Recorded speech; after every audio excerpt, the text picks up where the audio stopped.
Hey, how's it going today? My name's Cody. I'm Adrian. And along with Ethan, Daryl, and Shiloh, we're going to go over the overhead football throw today. So the overhead football throw all begins with stance. You want your feet slightly shoulder width apart, slightly bent at the knees. On the upper body, you want the ball sitting back in the right pec pocket with both hands on the ball, and your anterior or front deltoid pointing towards your target. In the football throw, there's 3 phases. There's cocking, acceleration, and follow through. Stop.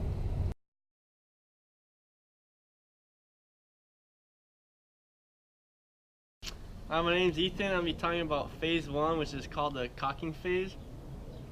In this phase, after the ball is sitting in the pec pocket and the hands release, you bring it up to where the ball's sitting in the high shelf. The ball's sitting high in the shelf.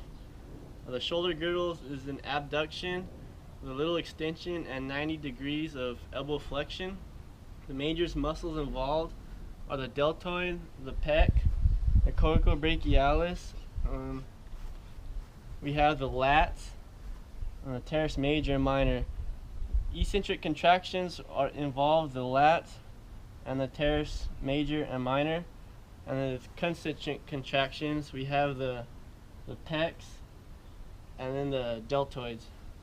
And that is phase 1, which is called the cocking phase. Right?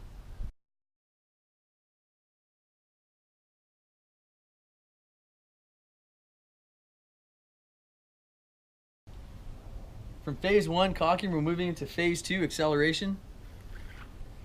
Acceleration, the elbow and shoulder are in full extension. The shoulder is also in full abduction. We're going to start back here with the eccentric muscles, the lats, and the teres muscles. The concentric muscles are the major and minor pecs, the deltoid, the triceps, the external oblique, and the rectus abdominis.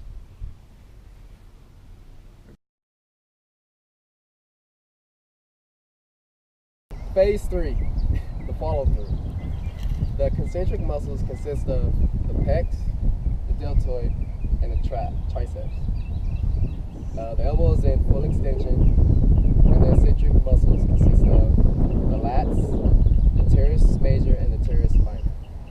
Stance and the throwing motion are 2 things you should pay special attention to when learning or trying to perfect how to throw a football. When you throw the ball, you need to have good balance. Throwing off of 1 foot or off balance can lead to inaccuracy and interceptions. If you are a right-handed thrower, your left hand should be in front and the left shoulder should be pointed towards your target. During the throwing motion, the weight is transferred from your back foot to your front foot. Your elbow should be cocked while it is pointing towards the target. When you throw a ball, you should use a half circle motion and make sure you go over the top and do not sidearm the throw. This will give you power and accuracy. The back shoulder should rotate towards the target as you throw the ball. Release the ball when the elbow is fully extended. There are some tips on how to effectively throw a football. The throwing arm should reach 90 degrees in the elbow. The throwing arm should reach triple extension outward and upward, and the front shoulder should be perpendicular to the target to generate torque. The elbow should reach 90 degrees as quickly as possible so that it can begin moving forward, thus reducing the time it takes to execute the throwing motion. The amount of force in the least amount of time equals power. Since the elbow is collapsed in the throwing arm, causing a shorter radius, there can be a more powerful throw. However, this potential energy is impossible unless the arm extends as quickly as fully as possible before the ball is released. The front shoulder must be perpendicular to the target. Power is ultimately created through torque. The torque is generated from the torso rotating 90 degrees as the side of the front shoulder points directly at the target.